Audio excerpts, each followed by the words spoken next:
Today let's talk about efficacy and safety of P2Y12 monotherapy versus standard dual antiplatelet therapy in patients undergoing percutaneous coronary intervention, meta-analysis of randomized trials. Debates persist regarding the optimal duration of dual antiplatelet therapy after percutaneous coronary intervention in coronary artery disease. Recent trials have introduced a novel approach involving P2Y12 inhibitor monotherapy with ticagrelor or clopidogrel after a short dual antiplatelet therapy. However, the effectiveness and safety of this strategy remains to be established.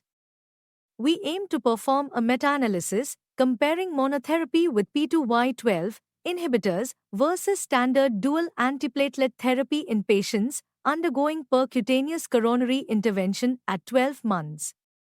Coming to methods, multiple databases were searched. 6 RCTs with a total of 24,877 patients were included. The primary endpoint was all-cause mortality at 12 months of follow-up. The secondary endpoints were cardiovascular mortality, myocardial infarction, probable or definite stent thrombosis, stroke events, and major bleeding. The study is registered with Prospero. Coming to results, monotherapy with P2Y12 inhibitor, ticagrelor significantly reduced both all-cause mortality and cardiovascular mortality compared to standard dual antiplatelet therapy.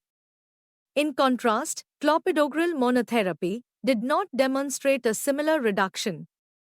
The decrease in mortality associated with ticagrelor was primarily due to a lower risk of major bleeding, while the risk of myocardial infarction remained unchanged. The risk of stroke was found to be similar across treatments. In conclusions, in comparison to standard dual antiplatelet therapy, P2Y12 inhibitor monotherapy with ticagrelor may lead to a reduced mortality. The clinical benefits are driven by a reduction of bleeding risk without ischemic risk trade-off.